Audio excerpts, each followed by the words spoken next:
Welcome back, the followers of Stoic wisdom by Zeno. Imagine walking into a battlefield unarmed. That's what stepping into the social arena without presence feels like. Some people walk in and the room bends to them, like gravity itself is working in their favor. Others? They vanish into the scenery, blending in like wallpaper, unnoticed, unimportant.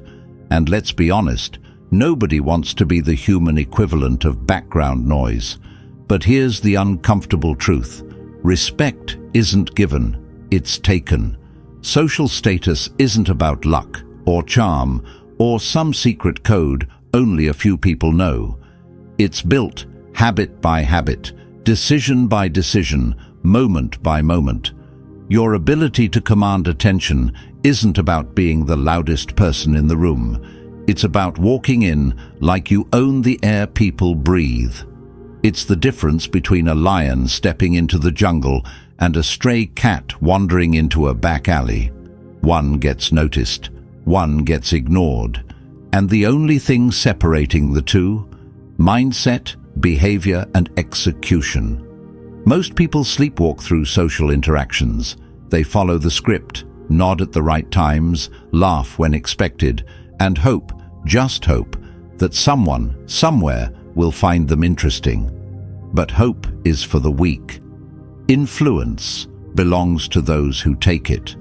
The ones who don't just exist, but imprint themselves onto every conversation, every space, every encounter.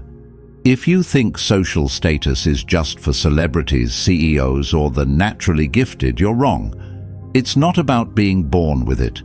It's about sharpening yourself like a blade, about carving out a presence so sharp, so undeniable, that people have no choice but to notice.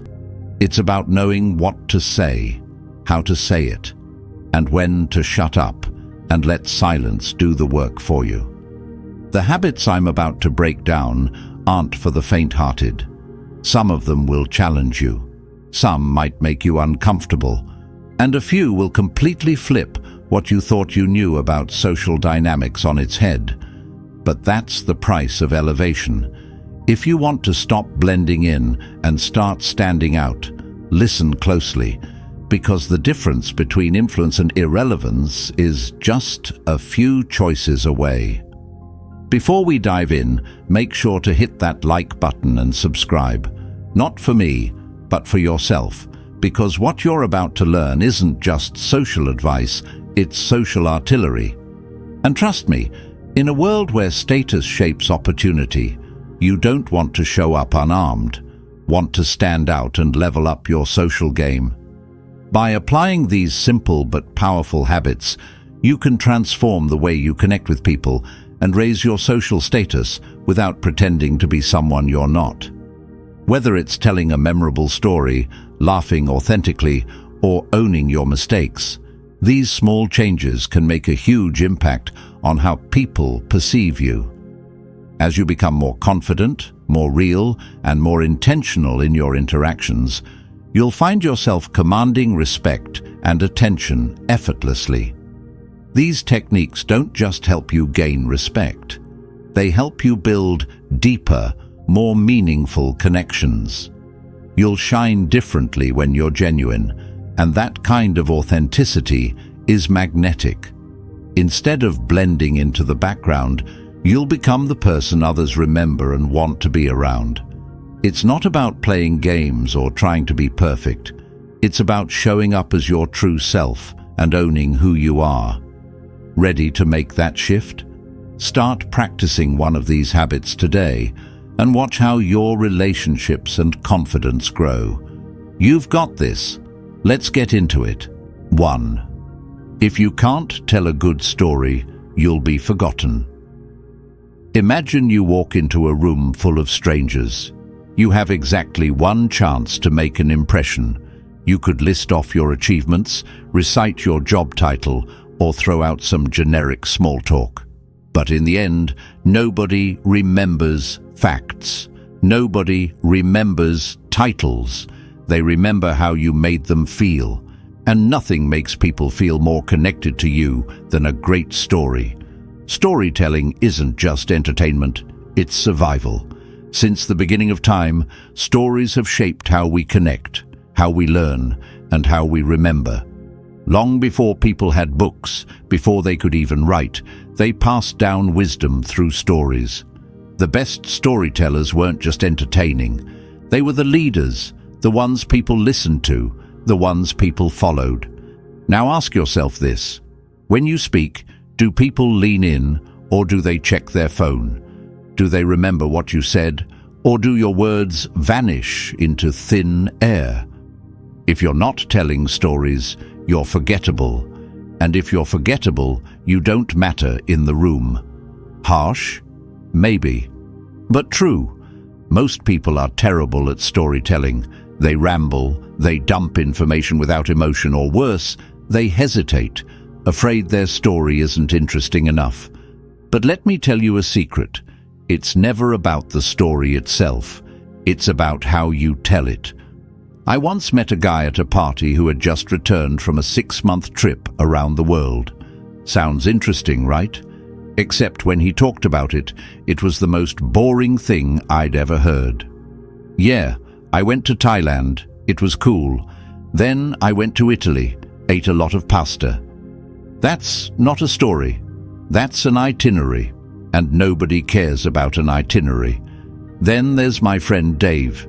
He once told me about a trip to the grocery store where he accidentally stole a pack of gum, panicked, and ended up sneaking back in to leave money at the register like some kind of guilty Robin Hood. It wasn't world travel, but it was hilarious, dramatic, and memorable. That's the power of storytelling.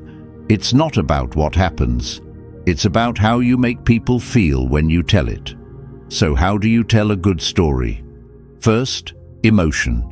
If your story doesn't make people feel something, it's not a story, it's just words. Suspense, humor, curiosity. Those are your tools. Don't just say what happened, build it up. Make people wait for the punchline. Let them feel the tension before the payoff. Second, be specific. If you say, I met a weird guy today, nobody cares. But if you say, I met a guy today who believes his cat is a reincarnated samurai, suddenly people are interested. Details make stories come alive. Third, be willing to exaggerate a little. No, I'm not saying to lie. But let's be real. If you've ever told a story twice, you've probably made it better the second time. Did the dog you saw really weigh 200 pounds? Maybe not. But does it make the story more fun? Absolutely. Great storytelling is about impact, not strict accuracy. Now, some of you might be thinking, but I don't have any good stories to tell. Wrong. You do. You just don't realize it yet.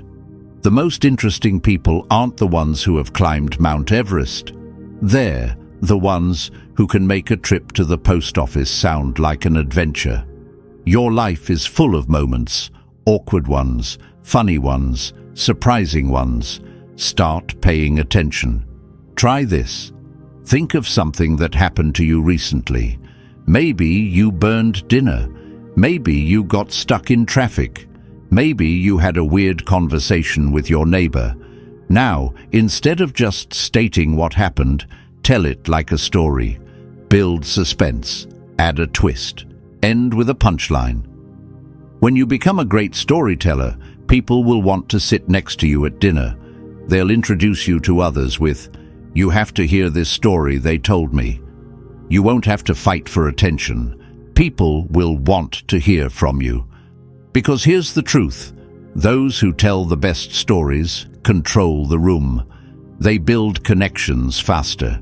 They become the most memorable person in any situation. So ask yourself, do you want to be the person everyone forgets 5 minutes after they meet you? Or do you want to be unforgettable? The choice is yours. 2. Make people feel seen the right way. Imagine walking through a crowd, feeling like just another face in the blur. No one stops. No one notices. Now imagine someone walks up, looks you in the eyes, and says something that cuts through the noise, something real. "Hey, I just wanted to say, the way you handled that situation earlier, that was impressive. Suddenly, you exist, you matter, you're not invisible." That's the power of a genuine compliment. And yet, most people waste it. They throw around half-hearted nice shirts and cool shoes like cheap confetti, hoping it'll stick. But here's the truth. A weak compliment is worse than no compliment at all. A weak compliment makes you forgettable. A strong one? It makes you unforgettable. People don't just want to be noticed, they want to be seen. That's the difference. Noticed is surface level. "Hey, nice haircut." Seen is deeper. That haircut really brings out your confidence. "I love how you carry yourself." One is a passing remark. The other, it lingers, it lifts, it changes how people see themselves. And before you ask, yes, people can tell when you're faking it. They can smell flattery wrapped in manipulation. If you're the person saying, "I love your shoes," and then 2 minutes later asking for a favor, you're not giving a compliment. You're setting a trap, and people hate being played. So what makes a real compliment? Effort, attention, specificity.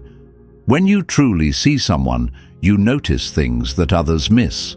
Not just their looks, but their effort, their character, their energy, their presence. And when you call that out, you give them something priceless, the feeling that who they are matters. Think about it. What's the best compliment you've ever received? Was it about your outfit? Or was it something deeper?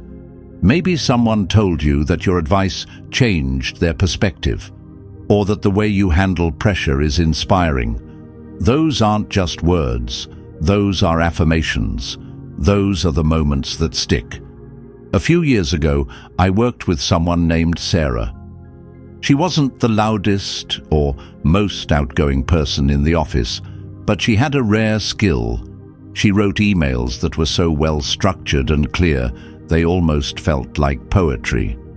One day I told her, "Sarah, your emails are so good, they should be framed." "Seriously, they make work so much easier." She laughed, but then she got quiet. She said, "Wow, no one's ever said that before." And you know what happened after that? Sarah started walking taller. She spoke up more in meetings. She owned her talent. That's the magic of a real compliment. It doesn't just make someone's day, it can change how they see themselves. But let's be real, not everyone deserves a compliment. Yeah, I said it. If someone didn't put in the effort, if they're being lazy, if they're coasting on autopilot, why are we out here handing out participation trophies? Compliments should be earned. Otherwise, they're meaningless. If everyone gets an A+, does an A+ even mean anything? And stop using compliments as social filler. You know what I'm talking about. That awkward moment when you don't know what to say, so you blurt out, nice shoes, just to fill the silence. That's not a compliment. That's a conversation placeholder, and people can feel the difference. Instead, if you don't have anything real to say, stay quiet. Silence is better than insincerity. So here's your challenge. Next time you compliment someone, make it count. Compliment their effort, their attitude, their energy. Tell them how their presence makes a difference. Say something so real, so specific, that they stop in their tracks and think, wow, no one's ever said that before. Because at the end of the day, compliments aren't just about the words. They're about making people feel seen. And if you can do that, people will never forget you. 3. Master the art of owning your mistakes, fast and fearlessly. Imagine you're walking through a dense fog. It's thick and disorienting, and every step you take feels unsure. Then suddenly, bam, you trip, hard. You could lie there in the fog, cursing your misstep, and trying to blame the terrain, or you could stand up, dust yourself off, and keep moving. The choice is simple: stay on the ground and let the fog swallow you, or take charge and use the fall as momentum to move forward. Owning your mistakes is like choosing to stand up after you trip. It's about acknowledging the fall, no matter how painful or embarrassing, and then moving with purpose.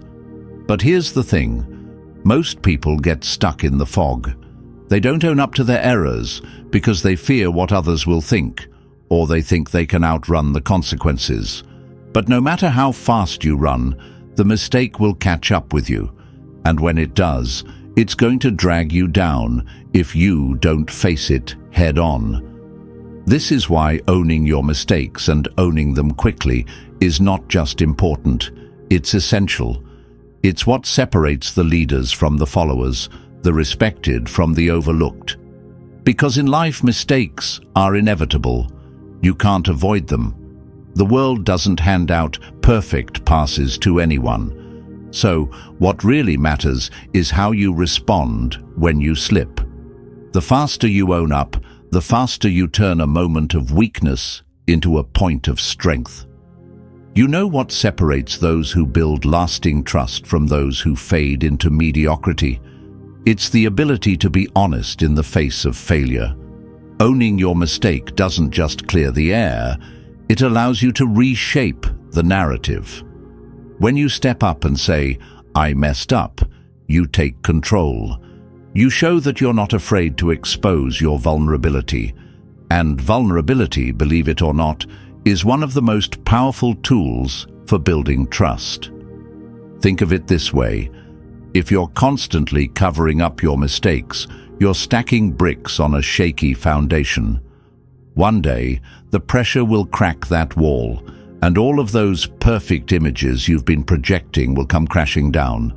But if you own your errors openly, you build a strong base that can withstand any storm. People won't remember you for your perfect execution. They'll remember how you showed up after you fell. There's a common myth out there that owning your mistakes makes you weak. People think if they admit they were wrong, they'll lose respect or be seen as incapable. Here's the truth: owning up to your mistakes takes far more strength than pretending you're infallible. It shows that you have the courage to be human and that you can rise from failure. People respect that more than any polished act of perfection. When I was younger, I was notorious for dodging responsibility. If I missed a deadline, I'd blame my lack of access to resources. If I fumbled during a presentation, I'd pin it on tech issues. But deep down, I knew I was lying. And while I might have gotten away with it for a while, eventually people saw through it. They didn't trust me to follow through. They didn't believe that I'd take ownership when things went sideways. It wasn't until a moment of sheer embarrassment that I learned the importance of owning up. I had to cancel plans with a close friend because of a last-minute work deadline, something I didn't communicate clearly enough. Instead of pretending it was no big deal, I told her the truth, apologized sincerely, and promised to make it up. It stung at first, but she appreciated the honesty. In that moment, I wasn't just owning the mistake, I was owning the relationship, and that, my friends, was a game changer. The key to owning mistakes is speed. When you make a mistake, don't sit around waiting for the perfect moment to address it. Don't hope that time will somehow erase the error. The longer you wait, the more you allow that mistake to control the narrative. By addressing it quickly, you're not letting it fester and grow into something worse. You're taking charge and showing you have nothing to hide. But here's the thing: don't turn every little slip-up into a public apology tour. There's a fine line between owning a mistake and milking it for sympathy. Own it, fix it, move on. No one needs a 20-minute soliloquy about how you accidentally sent an email to the wrong person. Be brief, be sincere, and get back to work. The faster you address it, the less power it holds over you. And there's something magical that happens when you start owning your mistakes. You give permission for others to do the same. When people see you embracing your imperfections with grace, it makes them feel safer to admit their own missteps. In the end, you're not just improving your reputation, you're creating a culture of trust, vulnerability, and accountability. What if everyone stopped pretending they were perfect? What if they all owned their mistakes and worked to fix them? Think about the possibilities. So, here's your challenge. The next TI. 4. Laughter. The secret weapon that can make or break your presence. Imagine you're at a dinner party. The conversation is flowing, jokes are being thrown around, and there's that one person who laughs at everything. Not just a chuckle, full-on, over-the-top, movie villain laughter at the weakest of jokes. It feels off. You can sense it. It's forced. It's excessive. And instead of making them seem fun and likable, it makes them seem desperate, like they're trying too hard to be liked. Now, picture someone else in the same room. They laugh too, but only when something genuinely hits. And when they do, it's contagious. Their laughter feels earned, like a reward for whoever said something funny. When they speak, people listen. When they react, people care. Their presence commands attention, not by force, but by the sheer power of being intentional. That's the difference. That's why laughter is a secret weapon. Used correctly, it draws people in. Used poorly, it pushes them away.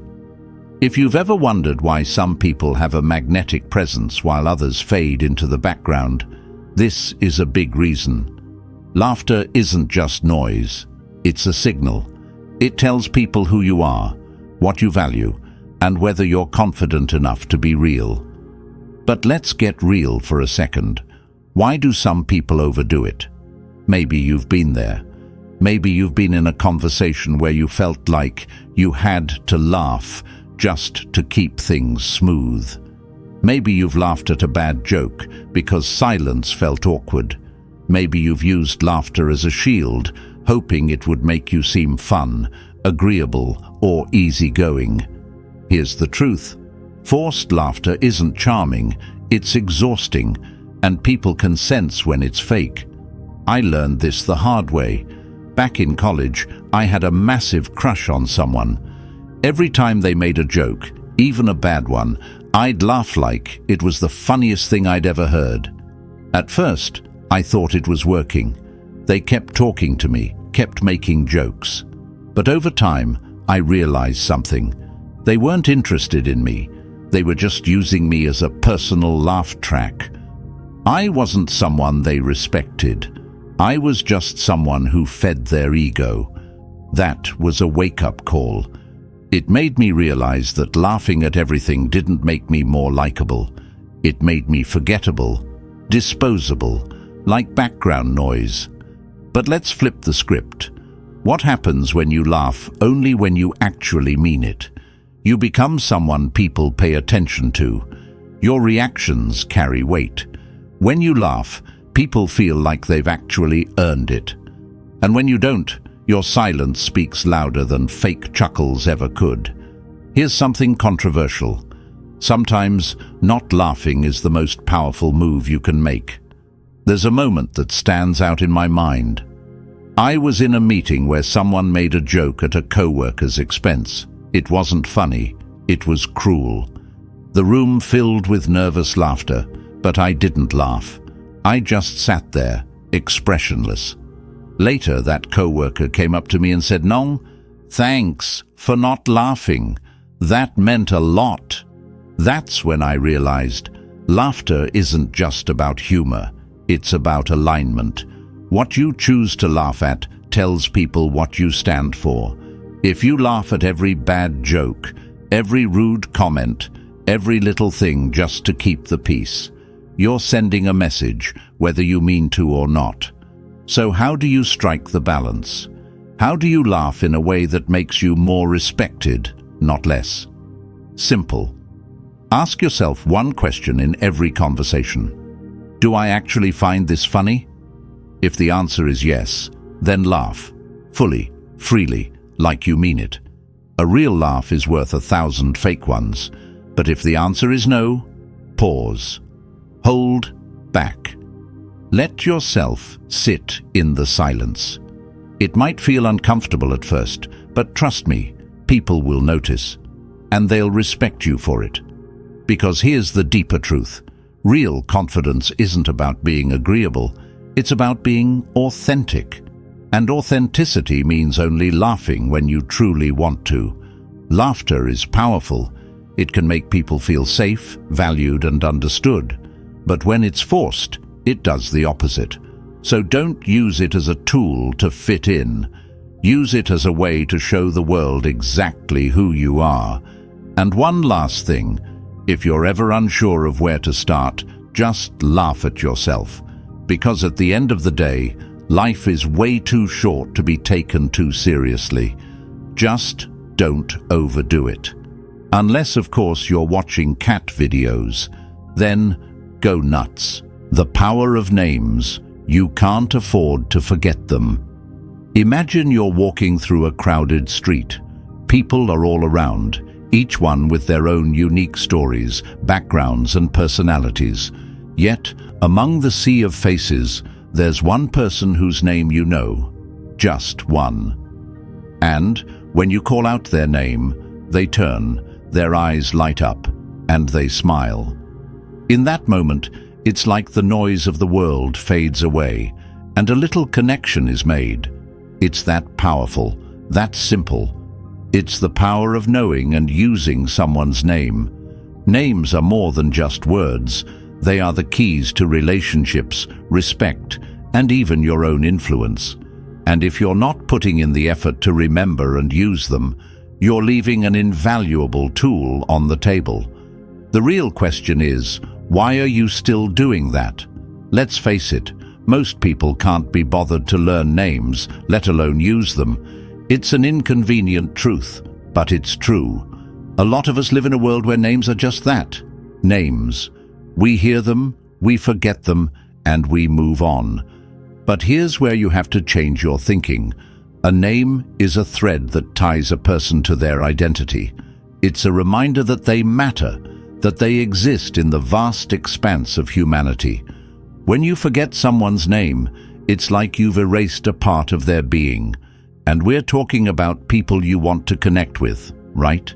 People you want to impress, make an impact on, maybe even win over.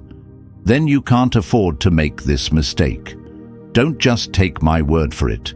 Take it from Dale Carnegie, author of How to Win Friends and Influence People. He said it best. A person's name is to that person the sweetest sound in any language. Think about that. Their name is sweeter than any compliment you could give them. When you use it in conversation, you're not just saying a word. You're showing them that you've invested time and effort into remembering them. You're telling them, I see you, you matter. Now you might be thinking, but I'm terrible with names. I just can't remember them. You've heard the excuse. But here's the thing. Saying you're bad with names is like saying you can't do math because you never took the time to learn the rules. It's not a defect in your brain. It's an issue of habit and effort. What you're really saying when you claim you can't remember names is that you haven't trained yourself to care enough. And that's the reality check you need. So, let's get honest for a second. How many times have you met someone, then awkwardly fumbled through the next interaction because you didn't remember their name? It's uncomfortable, isn't it? You feel like you're not fully seeing them, and they probably feel the same way. This is where people drop the ball. The failure to remember and use someone's name shows them, in subtle but powerful ways, that you don't value them. It doesn't have to be a grand gesture. It's just a matter of showing up and making that effort. And here's where it gets tough, but necessary. Forgetting names is disrespectful. Harsh? Maybe. But think about it. Names are our personal identity. They're how we're recognized, seen, and valued. When you can't even get that right, it's like telling someone, "I don't care enough to make the effort to see you for who you really are." That's a game changer in how people perceive you. If you want respect, if you want real connections, if you want influence, you've got to change how you interact with others at the most fundamental level, and that begins with their name. But hey, it's not just about remembering names. It's about using them in conversation. That's the key difference between being polite and being genuinely engaging. Let's go deeper. Have you ever noticed how people's faces light up when you say their name? It's a simple act, but it's magnetic. It draws them in. It builds rapport faster than any small talk can. So, take a page from the most successful people around you. They don't just remember names, they use them often. And when you do, you transform the dynamic of the interaction. A small story. I once worked at a company with a huge staff, and there was a janitor named Terry. Most people would nod at him, maybe wave, but never really address him by name. One day, I made it a point to say, "Hey Terry, thanks for making this place look so great." His face lit up as though I had given him a gift. From that moment on, Terry made sure to help me out whenever I needed it. He went above and beyond because I'd made the effort to acknowledge him. And that's the magic of names. They build connections where none existed before. You might also be wondering, what if I forget someone's name? Well, it's better to admit you forgot than to pretend you remember. People respect honesty. If you're genuine in your effort, they'll appreciate the fact that you're trying. This week, take the challenge. Learn one new person's name every day and use it twice in conversation. If you slip up, laugh it off, but keep trying. Eve. 6. Speak your mind, but don't burn bridges. Imagine you're at a dinner party and there's a candle in the middle of the table. Your opinion is like that flame. It can bring warmth, light up the conversation, and make people feel comfortable. Or, if you're not careful, it can flare up, burn the tablecloth, and leave everyone scrambling for a fire extinguisher. Here's the truth. Having an opinion isn't just important, it's necessary. If you never speak up, you become invisible, just another shadow in the background. But if you force your views onto people like a bull in a china shop, you'll push them away. The real power? Finding that balance, being bold but not belligerent, standing firm but staying open. A lot of people hesitate to share their thoughts because they fear judgment. What if people disagree? What if they think I'm wrong? What if I offend someone? But let's flip that question around. What happens if you never speak your mind? What happens when you constantly nod along just to keep the peace? You become forgettable. You blend in so much that you disappear. But here's the kicker. Having an opinion doesn't mean you always have to be right. The smartest people aren't the ones who never change their minds. They're the ones who know when to stand by their beliefs and when to evolve. There's strength in saying, "I see your point," or "I hadn't thought of it that way." That doesn't make you weak. That makes you wise. Think about the most interesting people you know. They're not the ones who agree with everything. They're the ones who challenge ideas, bring fresh perspectives, and make conversations exciting. But what makes them likable isn't just what they say, it's how they say it. They don't shove their opinions down your throat. They share them with confidence but leave space for others to do the same. They listen as much as they speak. I learned this the hard way. I used to play it safe, never saying what I really thought, because I didn't want to rock the boat.